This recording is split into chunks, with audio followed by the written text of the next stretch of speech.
This is AA Services of Missouri, second annual company dinner at the Lemp Mansion.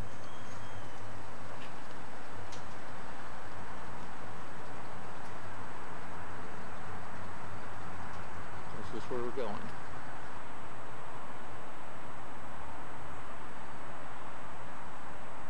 I'm with a company that I formed about a year ago called Successful Directions, and I do some motivational speaking. Some of you guys had to put up with that a few weeks ago. Hopefully it was fun. It was fun for me. And I do some business consulting to the service industry. A lot of my work is done out of the state. In fact, most of it is. So I'm trying to develop some things here, and I was introduced by Mr. Brigrish to Joe. And we've done a few things, and it feels kind of good. And hopefully we can continue to do some things. This is a real thrill tonight to see this group here. For me, this is a really good thing. So I know that's what Joe does, and I appreciate it. I hope everybody else does. But there's a tremendous opportunity here. It's wonderful to just be able to do it. Thank you. How big was Woodard when you got involved with it? How many, did they have like 20, 30 employees? No, about 15. 15? There's 125 today. Mm-hmm. And when we started, it was probably, I guess a little bit here, probably close, probably $250,000 a year business. So 125 people. So these things can happen. And how did you start there? I started there. I was in college. I started working there part-time. The first day I was there, I swept the floor. And they sent me home at noon because there wasn't much to do. I remember going home and telling my mother this was going to be a great job. But 40 years later, I was still there. So it was a good thing. Then how many years did you work before you jumped over to management side? Probably 6 or 7 before I got involved in the beginnings of the management side of things. So it's just progressing as the company grew. And the realization for you, there's a lot of young folks here, the realization is that as the place grows, there becomes more opportunities for you. So it's a great opportunity. That's what this country's been all about. Has anybody got a flag on the center? No, it really is. Well, when you started, how much stock were you able to get through your first year working for them as a kid? How much what? How much stock in the company? 0. And say 5 years later, how much did you own? Oh, it was 0. Say 10 years later, how much did you get? I got it written down here. 10 years, that was 0. Oh, still 0. So we are trying to do something different here. If Mark McHugh shows tonight, Ken can attest to what we did in the other opportunity. Bridget's dad worked for me for a couple hours, right at the very end. But her what is he, uncle, Jerry? He was there for the whole big haul of it. We did do this once before. I think there's a chance we can do it again. One thing is that 17 people are new to this room that were in this room last year. That's not a coincidence. Any questions for John? Some of you have not met him before. But Everett and Ken and I went down and had lunch in what? March? Yeah. And then you came and helped us do the strategy thing with the net and Jim in April. We set some objectives, and then September 30th we looked and we said we got to keep working. Lots more to do here. I have a question. Yeah. How do you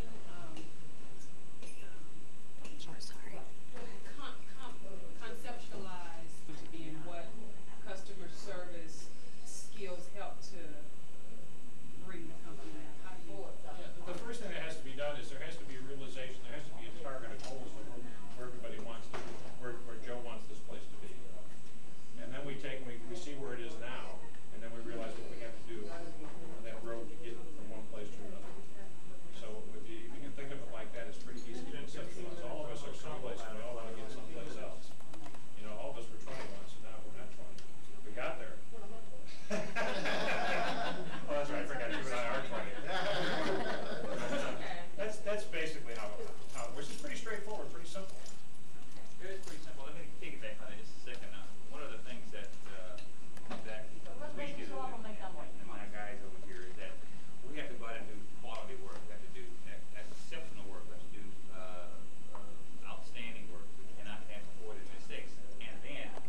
Where would it go from $250,000 to 13 million and so forth? You're talking a company that basically cleaned up poop. They go in after floods and fire and so forth, and you go, oh, we have dirty, dangerous, disgusting work here. They have nice, clean, easy. Wrong. They start with clean trucks. They end with clean trucks. They start with clean uniforms, clean. They go home smelling nice. We will evolve to how we've got to get there in a business model with showers and laundries and stuff. We're not there yet. But we're just building this foundation for where we need to go with your help.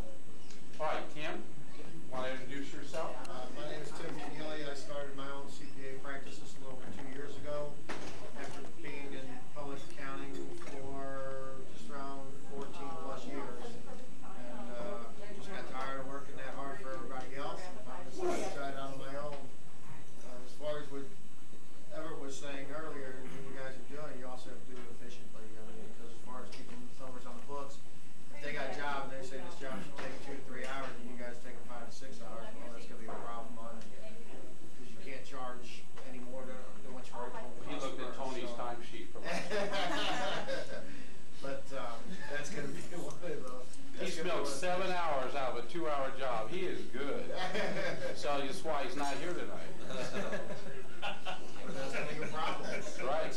Because once you quote the customer, and you can't have mistakes where you're constantly going back and back and back, because then you're just eating up your cost again. So. For those of you that missed the 4-hour speech by Tony last year, it was, now I want to ask you something. Is you going to come or is you going to come? This was his thing to Lenny. Lenny sat here. That went on for about 20 minutes. Because we called Lenny and he wouldn't show, and so he kept asking, Lenny, are you going to come? Who's going to call? Then about what? An hour later it was, am I weekends? Or am I working days? Or am I working nights? You could relate to that, Dave. Am I working days? Or am I working nights? I just wonder, am I your night man? Or am I your day man? I got a question. Am I your day man? Or am I your night man? So that was last year. Hopefully a little better this year. Tim's going to work with Vince, the guy I've used in the company that understands owner benefits, understands tax avoidance versus tax evasion, has been Lester Curlis. And with the Gingrich Congress in 1994, all the stuff I was doing in the 80s that we fought for and won are more legal than ever. And so the way you're treated with gas and stuff and money, we'll talk about some tonight, this guy's going to make sure we continue doing it, or we'll find a different Tim. So you got yours, Tim. But we still got to find out why our home equity loan keeps going up and up and up and up. Because Grania stopped spending about 5 years ago, right, sweetheart? So she's not part of the problem, so we got to figure out what we're doing in the company, and we keep pouring money into this thing instead of at least, leveling off. But Tim's going to be a great asset, and he's going to outlive the company. Whereas Lester is about a year from retirement, so right now I'm trying to break the news to Lester that we are separating. I like with doctors, you at least say, send the x-rays over. Right. But anyway, let's give a round of applause for our experts here. Thank you all. Thanks, Joe. And I hope you don't bill me for tonight, but whatever. Thanks. Whatever. Take the glass, it's a free souvenir. Okay, well, Ken, I think you got that. Okay, sounds Got good. some ideas I want to run by you. Thank you, sir. Enjoy the fantastic plant the radish, get a radish, never any doubt. You know all the Yes, I do. Okay. Yes, I do. Oops, sorry, Ken. no problem. Take it easy. We need to be quick. Okay, we need to get the music off out of here. I'm gonna leave these here if anybody wants Okay, one. thank you. Okay. Ken, can you say something? We want the music killed in here. Like something goes. Yeah. Good luck. Could we get the music turned off in that room? Yeah. Yes. Early attendance prize. Mr. Everett was early tonight. I think that with Jean's consultation, pick out one of the attendance prizes. Oh, Bonnie gets to go first because she puts up with the rags. We start this. Which prize do you want, my little sweetheart? Oh, darling, it has to be something stupid. You told told me before what you Are wanted. there any things here that degrease anything?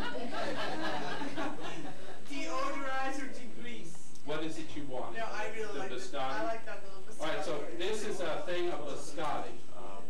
So Grania's choosing that as her gift for tonight. Gene, why don't you pick something? As the night goes on, you may steal prizes. I would say don't steal it from Grania or Gene. You can steal from Jim or Mary, or Ken or anybody else, but don't steal from these two ladies. Did you find something you'd like? The biscotti. We'll get a fight going. What is it? Okay, so this one's plain. Oh, there's biscotti. Okay, so those two prizes are off limits. Okay. So that's for that. Now, here is a question. Who can tell me who is the oldest continuous employee of Dahlem Incorporated? Not counting myself. Oh, Yes, sir. No. Mark McHugh. No. Don't even worry about it. Me? Just do it. No. So all the continuous employee besides him. Is it Right. It's on your placemat in front of you. Continue. There's a history of the company in front of you. Jim Bravish. No. Jim is a friend who has seen this thing from the beginning, as did Mark, as did Ken.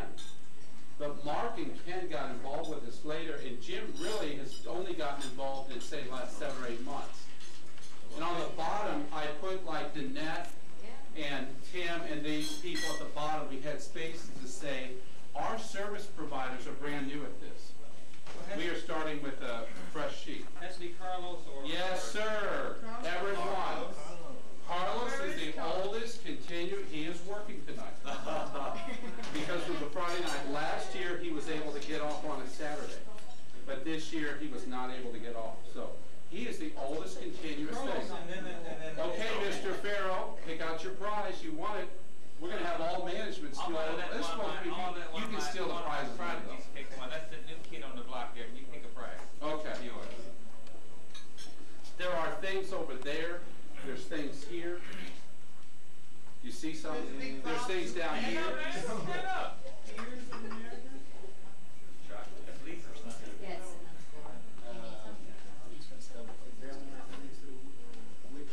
Those are taken. These two are taken. So Did you want to get a count of salads?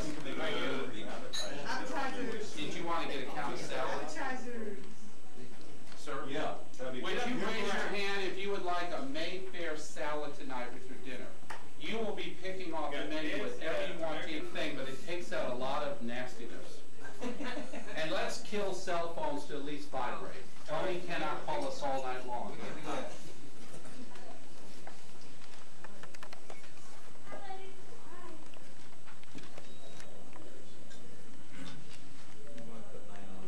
Right, it's called The Parable of the Great Feast. No connection with what we're doing. When one of the guests sitting at the table heard this, he said to Jesus, "How happy are those who will sit down at the feast in the kingdom of God?" And Jesus said to him, "There was once a man who was giving a great feast, to which he invited many people. When it was time for the feast, he sent his servant to tell the guests, 'Come, everything is ready.' But they all began, one after another, to make excuses. The first one told the servant, 'Oh, I've bought a field, and I have to go and look at it. Please accept my apologies.' And another one said, 'I have bought 5 pairs of oxen, and I'm on my way to try them out. Please accept my apologies.' Another one said, 'I've just gotten married, and for that reason I can't come.' The servant went back and told all this to the master. The master was furious and said to his servant, 'Hurry out to the streets and the alleys of the town and bring back the poor, the crippled, the blind, and the lame.' Soon the servant said, 'Your order has been carried out, sir, but there is room for more. So the master said to the servant, go out to the country roads and lanes and make people come in, so that my house will be full. I tell you that none of those who were invited will taste my dinner. But happy tasting twice. However you experience God, place yourselves in the presence of God now. I experience God as a Christian, Catholic, Trinity God. I pray, Heavenly Father, send down your Spirit on this group tonight. Open the seeds of your Son that were planted long ago for kindness, for goodness, for compassion. Nurture those this evening, the coming weeks, as we try to grow truly great in toil and comfort. We ask this in your name. Amen. I'm going to tell a story that hopefully will tie in later, and then we're going to have some appetizers. Ken's heard this. Every time I do it, I make it crazier. A man goes to a horse track. There's 10 races that day. He takes out $2, just picks something, and the horse comes in first and pays, 12 to 1 or something. That goes on through race 2, 3, 4, 5. He takes all the winnings from each race, bets on another horse that wins. By the 10th race, he has several $1 million. He takes all of the winnings up on another horse, and that horse starts out, and it's 5, 6, 7 lengths ahead of every other horse.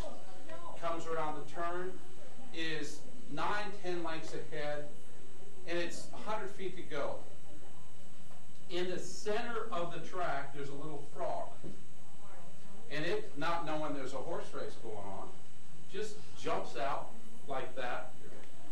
The horse sees the frog jumping, and it just panics. And it throws the rider off, and it tumbles forth, and it is about 3 feet from the finish line where its nose is.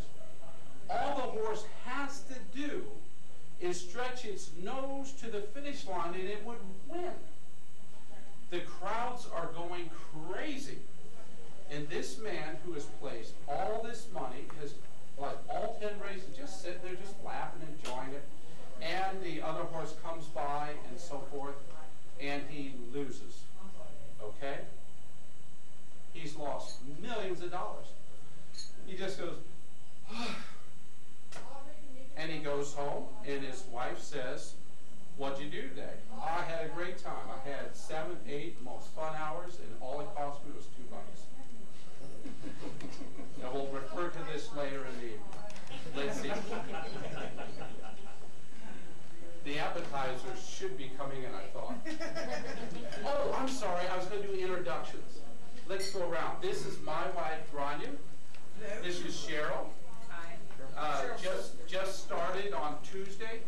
We called on a Sunday by a pure fluke. We had 46 people call. I only called you and one other guy back that evening and said, come on in the next day. We had 3 other people. We were very happy with the other 3 people. We were going to take any one of the 3, and she just did beautiful. And this is your sister. Welcome. Glad you're here. Jim Bravish, I've known for 25, 26 years. Something like that. You never got in on the high-tech thing, but you were around watching, right? Mm-hmm. So anybody will have a chance to speak. We have different parts tonight, and if you have something to say about that subject, we'll give you a chance to speak, probably just from where you're seated, if we're there. Hopefully Jim will have some stuff to say. Here's our first Never short of words. professional exhaust cleaning technician for our company. He passed with almost a perfect score. And we've yet to get your patch or certificate, but we did meet the guy who's kind of a screwball in Chicago. And this was my wife for one night at, I could say $25. With a blonde wig and the beard, he was Paul Adala. It'd say 20, if you're the wife, you save 25 on the admission. This is Jim Edwards, the founder of the company. We traced it back to March 17, 1980. Because at dinner last year, you remembered some stuff. We said, okay, we've just grabbed 10 more years on our company. We went from 1989 to 1979 in one swoosh. Because we know this company existed in 80. So if you had, that's when the corporation papers, state of Missouri, are on there. 95. Pardon? It was incorporated in 95. Well, the Secretary of State of Missouri says you're an old, forgetful man. So he said March 6th, 17th, 1980. That's what's on the thing with your name and the AA Industrial Services or something. Yeah, industrial cleaners. Yeah, that was 1980. Not the company you have. No, but I'm saying we're trying to grab as a derivative. Yeah. And this is his lovely wife who still gets an average of 3 phone calls a week at the office. What we do is, she is listed as the owner of the company. We send her on exotic places. I put a sign up on the wall, and that's where she is that week. Tahiti, Paris. She's in Tahiti, so she'll be back next month. So we send her all over the world for her calls. This is Jean Farrow. You guys have known each other for about 50 years? Yeah, about that. About 80 years, 100 years? Everett's love. This is Everett. This is Pakistani oil Arab man. He's at the thing. Oh well. Let's look at. We'll kill some time on the. Well, I got a few company housekeeping dinner. notes. If you Go ahead. Okay, housekeeping, gentlemen and ladies. One of the things that happened, Cheryl called me today, and Michi's is going to be James and Maurice. That is the only job that's going to be for Sunday. Jack Patrick's has canceled because of the football game. Chinese Express Tucker has canceled because of the football game. And Betty's don't want to play because they want to get it free, and we're not going to give it to them free. So, what I would like to do is have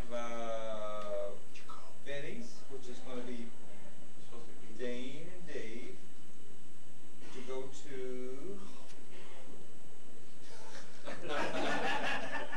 what's the name of that joint down the street?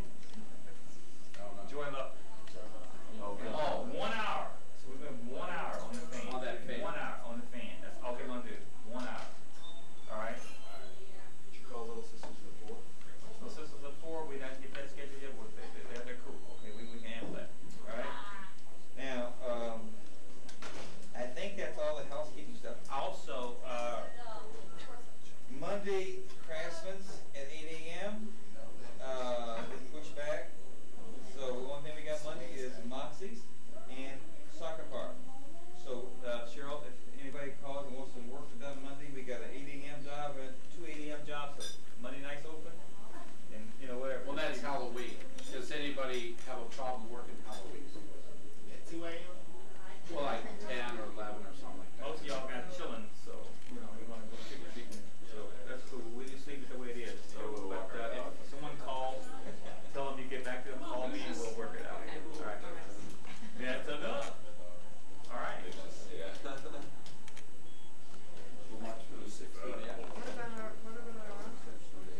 Okay, do we have anybody that found all 35 answers?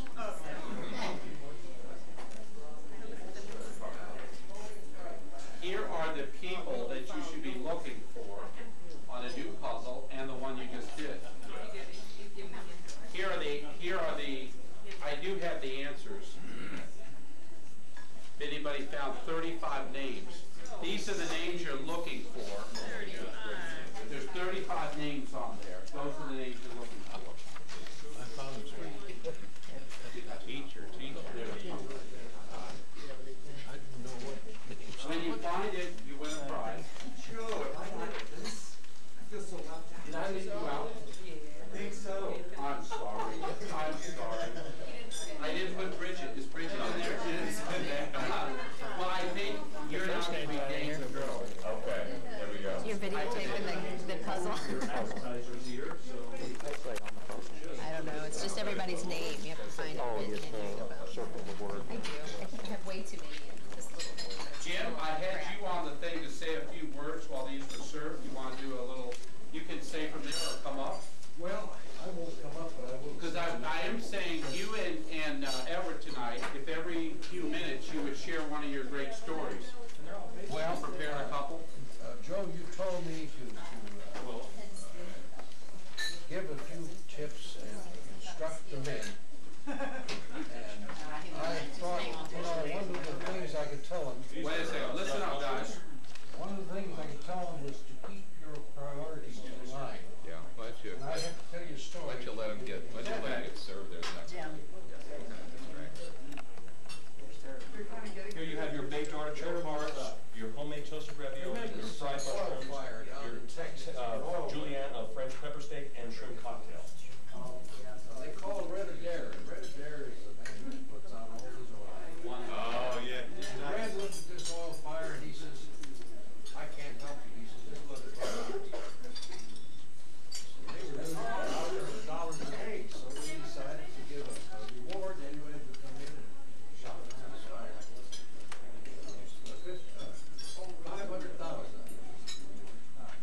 says, you know, he says, this is amazing that you were able to put this fire out after Red Adair turned it down.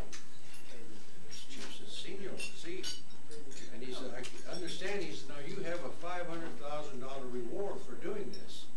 And he says, I assume that you will probably buy new equipment for your department. And the chief says, see, Senor, but first we fix the brakes on the truck. That's one guy that had his priorities in line. And I don't know any of the people on this table other than today that I've seen. I didn't know Tony, so when you said Tony was coming, I was disappointed. Never know, Tony may Never show know up. what they appear. I'm going to ask this question now. And I don't want all of you raising your hands, but are all of you making too much money?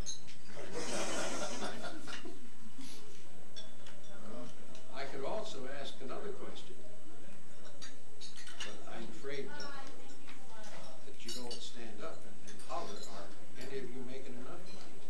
And by asking this, I'm going to tell you something. I worked for 50 years for other people and in business for myself. There was never a week, a day, or a month that I made enough money. I was never happy when I made it. And you got to, another thing I was going to say is, you know, you can ask Joe for lots of raises. And if you ask for a raise, you got to remember one thing. This is something that most employees don't realize. If you ask for $1 an hour raise, you've got to bring back 2.5 times that amount because of taxes, workman's comp, employer's liability, business taxes. You have no idea. If you don't believe me, just go ask any businessman. They'll tell you the same thing. And a lot of men, employees, they make the mistake getting up there too high and that they can't fulfill their part of it. But stick with Joe. In our conversations, he's always talked about having an employee-owned business.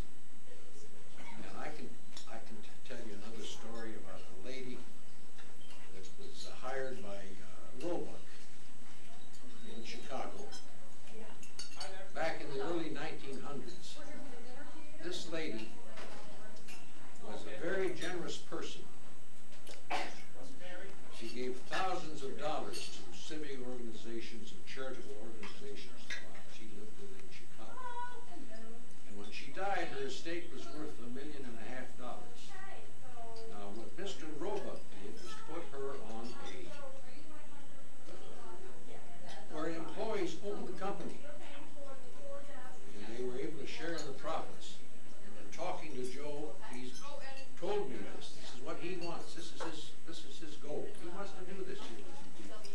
So stick with him. Treat him right. Give him a good day's job. And you'll profit by it. Here, here, hey, clap for everybody. Oh, when I asked if who was making too much money, did you raise your hand? I did, yeah. You can look at our home equity. One of the things that I don't think you guys know, a lot of people don't know anything about me. I mean, like, I've been in management since I can remember. I mean, when I was 16 years old, I had a job with 1,500 bodies under me. It was a tough job. It was hard. It was hard work. And at the age of 18, I quit that job, mourning the grass at the Calvary Cemetery, and joined the Air Force. The thing about it is, oh wait, you got that. I think that what we have to do is be able to exhaust, and we call it exhaust cleaning, and we call it maintenance, and we call it all kinds of stuff. But the thing about it is that it's not a book written on it. I mean, that every exhaust system, every fan, every company has something different. So that's why you have to be able to think on your feet and to improvise, overcome, and adapt. And that's what it's all about. You have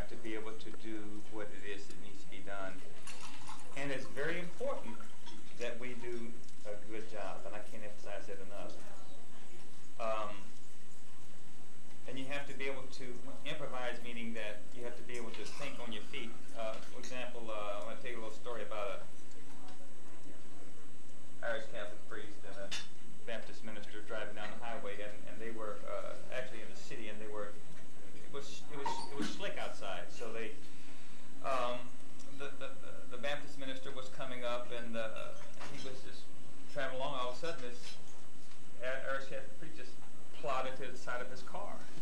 And he's, oh, my man, I'm so sorry. I hit you. I'm sorry. So he goes, well, that's okay. I was on the way to church. He says, but, he says, oh, man, he says, I'm so sorry. He says, you know, you look a little peaked. Let me give you a little nip. And he went in his pocket. He got a bottle of whiskey. He says, take a little nip. He says, oh, no, I got to go. She says, well, you know, it's cold outside. Just take a little nip. He took a little nip. And he says, oh, that kind of warmed me up. And he says, oh, go ahead. Take another little nip. He says, don't worry about it. Making fun of Irish, right? And he said, okay, that's good. He said, man, that is really good. He says, well, aren't you going to have it? He says, no, I'll wait till the policemen get here. So he was thinking. You got to think. All right?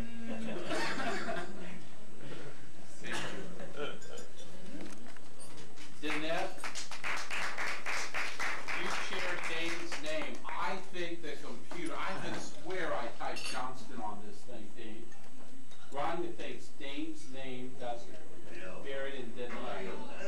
Because I left Dane off our contest, Bridget, pick out a prize. I already know what I want. I'll take the Bailey's there. No, I need to ID it. Okay, that may be one. Now, you may keep this prize or trade it for what's in the bag back here. I will say there is $200 cash hidden in prizes tonight. There's also some negative money. Oh, right. You may be losing some money out of the next paycheck if you pick certain prizes. So all is not what it seems to the eye. So if you would like to keep this, or you may trade it for the contents what's in the black bag here. You got $2. Do I get to see how big the bag is? Oh, it's a full-size garbage bag. It goes all the way to the floor. Okay. I'm going to go for the bag. She's going to change for the bag? Yeah. Bag of rags. Okay, a wise choice. What is it? I didn't think I wanted. You win the bologna left over from Vatican. Who bought the bologna? It's still dripping. Enjoy. Here, I'll leave it right here in the bag. Thanks. Sure. Now, if anybody wants that, I do not reveal the cash prizes till they're all done. This may be a cash prize, but I wouldn't count on it. Yeah. Dang, I listened to you. We would have seen it. It's okay. What have we got to lose? For me, we met here 2 years ago for our first company luncheon. This is the luncheon in which we found out that the former general manager named Lloyd Vaughn could drink 14 beers in about 2.5 hours. And we did not really understand the extent of his afternoon drinking problem until that day.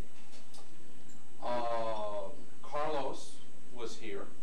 He's the only other employee still in the company that day. Everybody else who was at that meeting is gone. I remember Rim here. Last year, we had the first company dinner.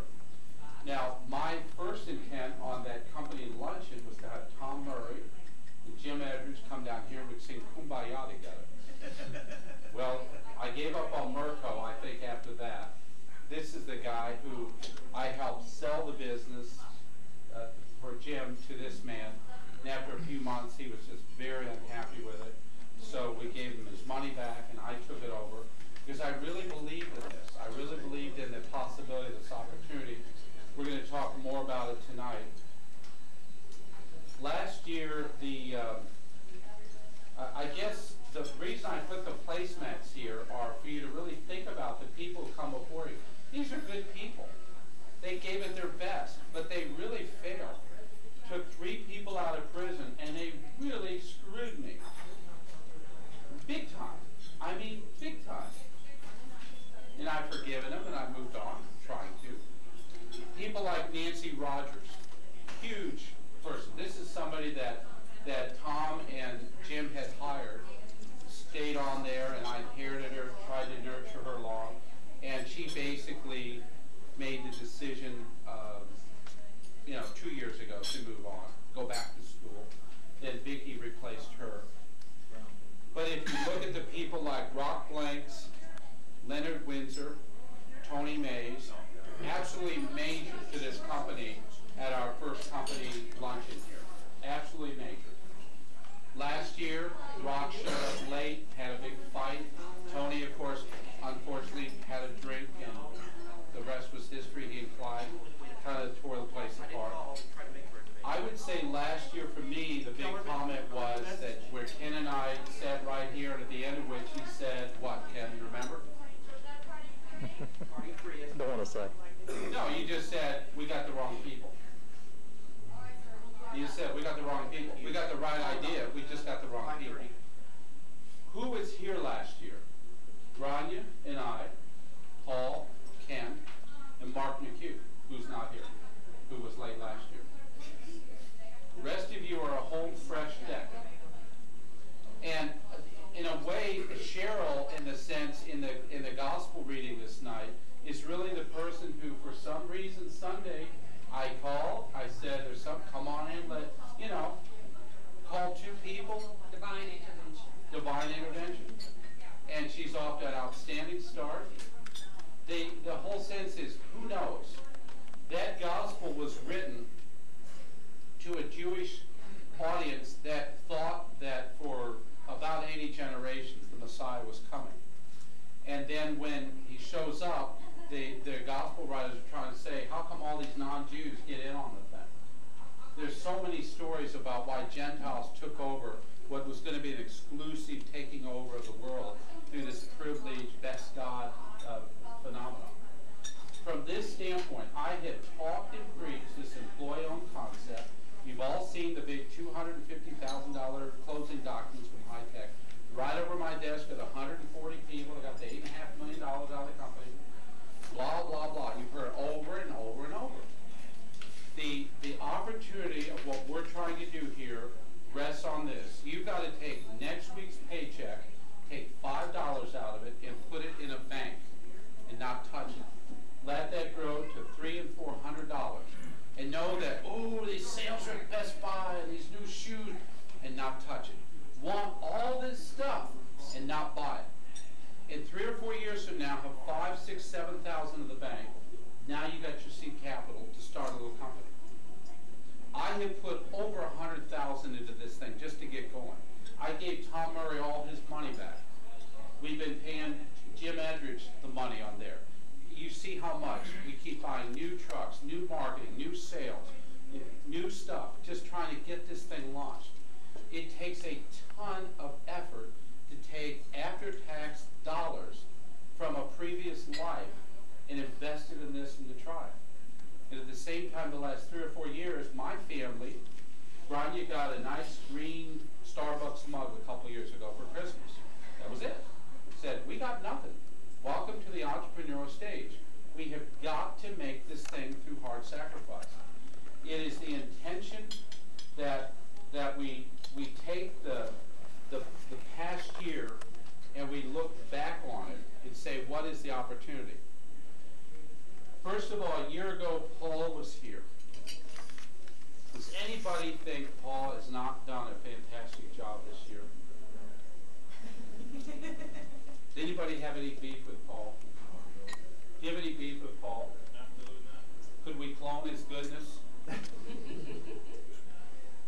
Driving up to Chicago, I said, Paul, who do you like to work with? He rattled off everybody in the company. And I said, isn't there anybody that gives you a problem? He says, well, Chuck and Tom are a little hard to get around with, but they're gone. I mean, he went down the line with each one of you of how he enjoys working with you and your good points and stuff. And that's Paul. A year ago, right now, Tony and Paul were busting their butt for this place. And it was working. Our job efficiency rates were good. Customers were happy. It was pumping along. Everett had just reached what I considered as his attorney, the plausible thing that we could get him off his non-compete at the other company, and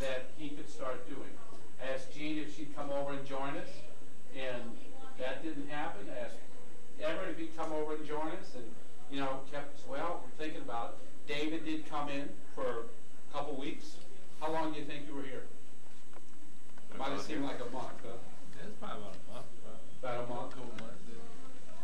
And then we went into the great collapse, where Tony just collapsed. The disease took over, and we couldn't, you know, we fell apart. We got through Christmas okay. We did the Thanksgiving. I converted the points that people had earned, and we went to Sam's, and I think Paul had earned about, what, 60, 70 bucks worth? 85, and how much did you spend? Not even that.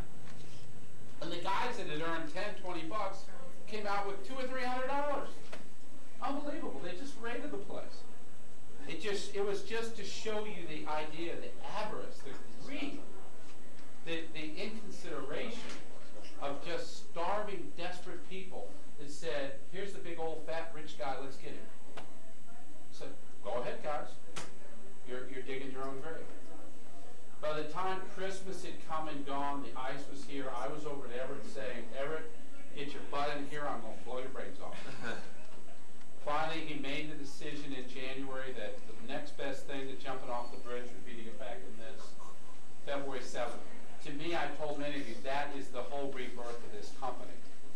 To take somebody like a Jim Edridge and an Everett Farrell, who had run this kind of a business for 30, 40 years or more, made it work, made a profit, did work, kept people happy, kept a customer base. The 66 customers that I got from Jim that were good, really good accounts that we started this thing with 3 years ago, most of them are still with us. Back like one of the hospitals, back from early 80s. They go way back early 80s with this company. Great account. To have that with the idealism what I had found with ICA back on May 5th, 2001, when I was presented this company by Sonny. What was Sonny's last name? Can't remember. He presented this, and I just fell in love with the company. I sold this company 8 times to 8 different people. I was so enthusiastic about the potential of it that people get excited about this thing and say, oh, this dirty, dangerous, disgusting thing. I'd say, but no, there's Ike out there. There's a whole new wave coming.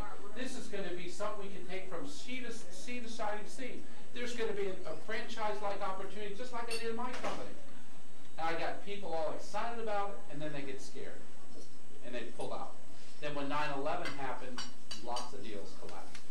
Tom Murray got his boots together in November 9th, 2002, bought the business, or 2001, and then I took it over October 16th of 2002.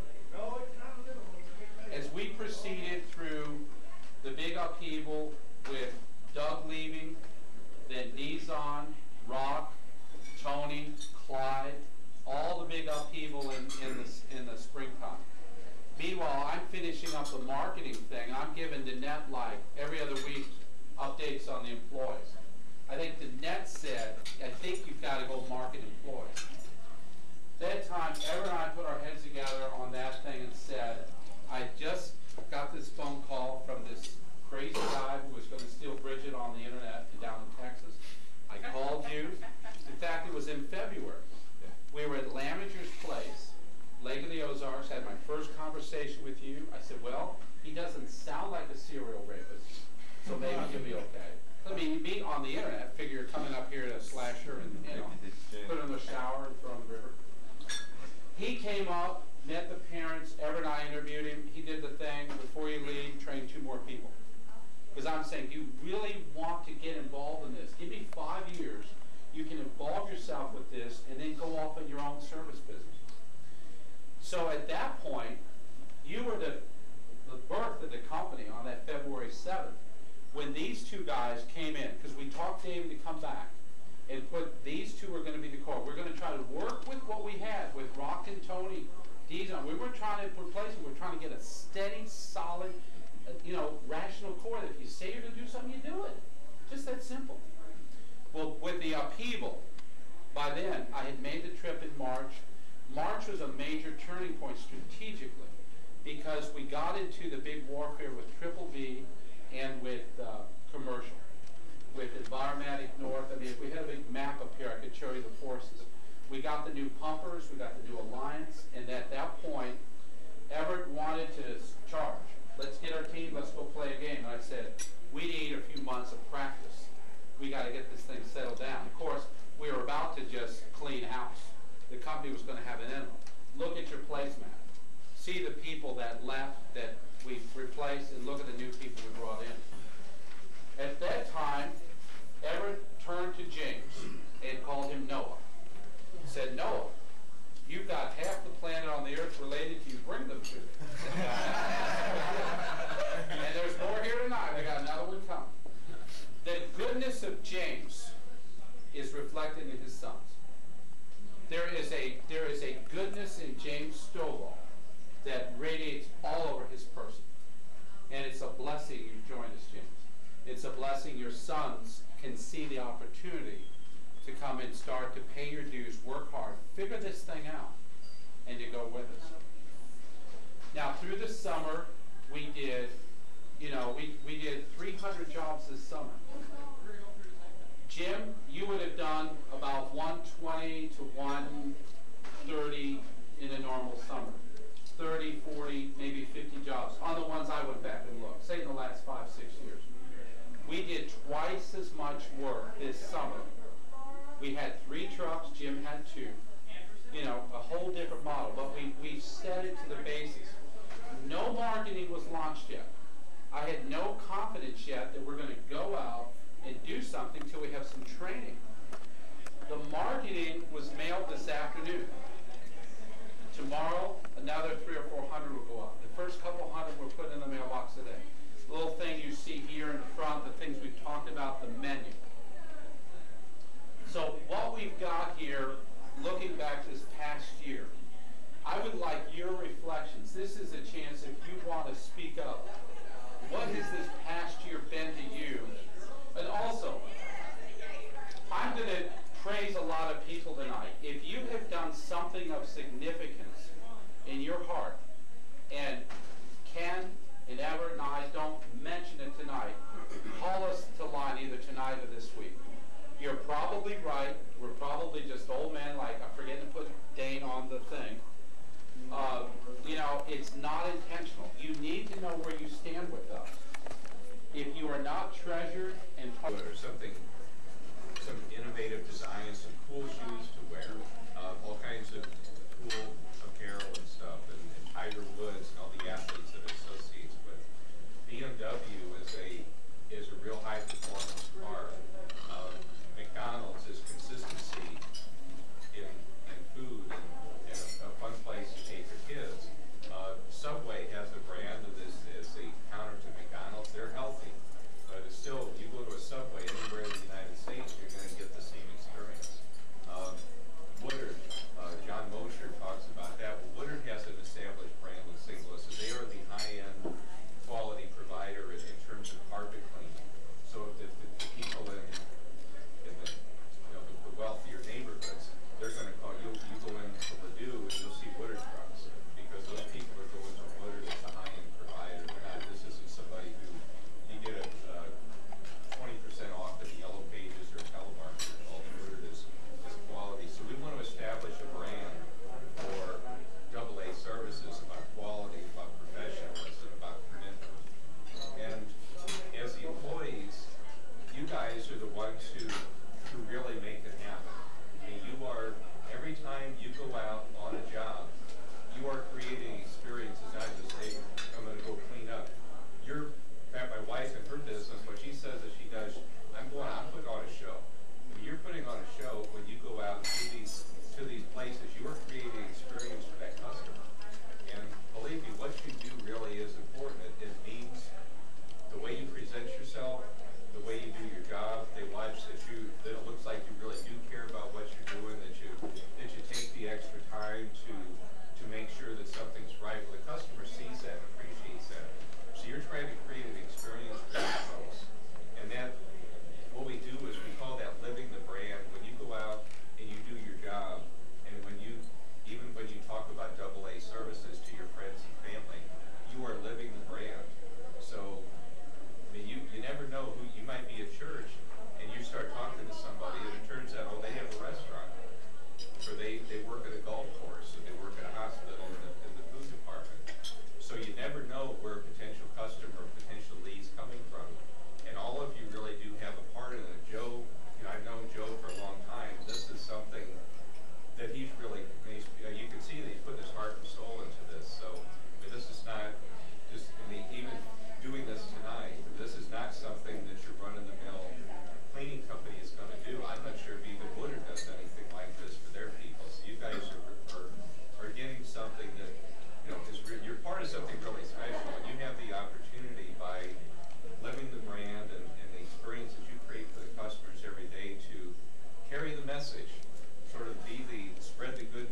got, and I think you'll see some rewards.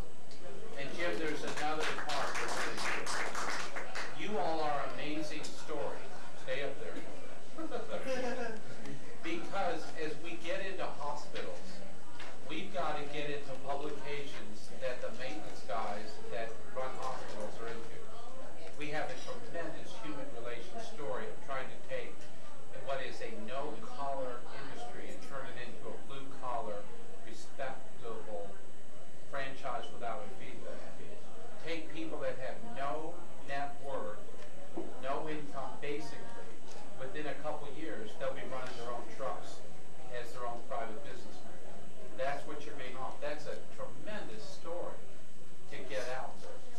So the people calling on nursing homes, hospitals, daycare centers, schools, churches, they read things. If they've got a choice to take another big capitalist, son of a bitch type company, or sweet little us, it's going to be us. And when they get this little menu thing, you know, like we're introducing that just is being mailed now, thing that Danette helped me develop. You know, what are they going to do? So you may end up being, anybody in this room may end up being interviewed for a public relations piece that Jim will put us in contact with. Because when they contact me, I'll be pulling things out of the air in that because, say, you got one of these people we're going to talk to. So get ready, David, Dave, DeAndre, James, right down the road. Your goodness is what we're going to need to reflect into these pieces. So the administrators of a nursing home that read Nursing Home Digest, you know, and Jim gets a lead, and gets an interview on a thing, it gets me too. That's part of our deal. So you heard him here tonight. We're going to do that. Any questions about our public relations? It's different than marketing. It's different than what the net helps us do. It's certainly different with the sales effort that Ken and Everett and I try to do. Any questions about this? I have a question, but it's going to be to the workers who've done this work. Because I came in and I'm new, and I saw Dave and I saw Tony. Tony is a good worker. Dave is a good worker. They're thorough. They know what they're doing.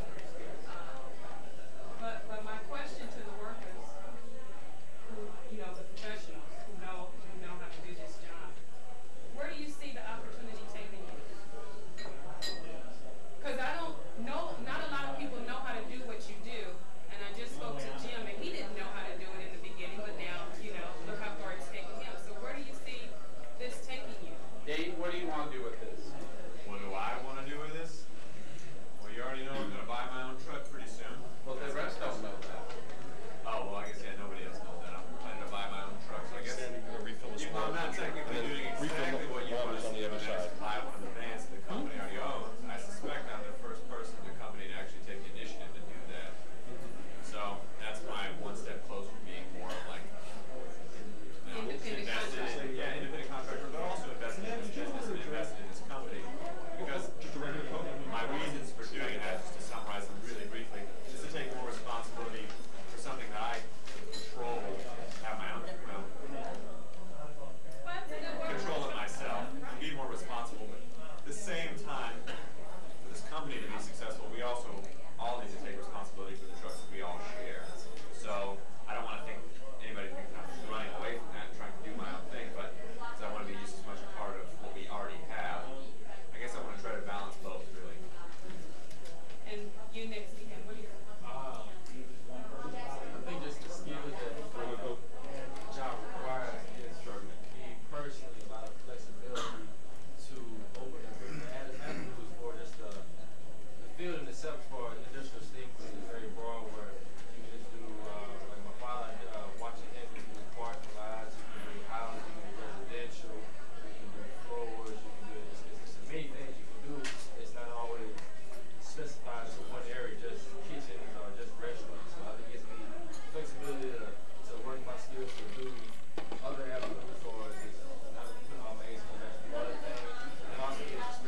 know, we have fun on the jobs, but we also, it's a time for fun, it's a time for work. We get on the job, we're strictly working. And we try to please the customers. You know, if they ask us to do something extra, depending on what it is we may deal with, you know, we gotta show them respect, and if they respect us, we do a good job, everything's fine. Let's let it end there. Jim, this is what you're promoting. This is good for him to see. This is what we're trying to sell. He is a salesman for our company on a broad spectrum. To first get attention to the fact this is a neat little story, what we're trying to do here. I used to do 1 to 2 interviews a month about the employee-owned concept of high technology. All right, thanks, Jim.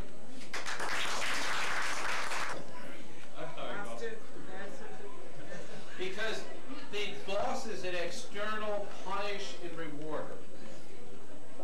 You will be setting your own goals, what you started in August, to set your own personal improvement plan should come from your gut. Where do you need to improve? When General MacArthur took over Japan and ran it, he ran it with Dr. Deming.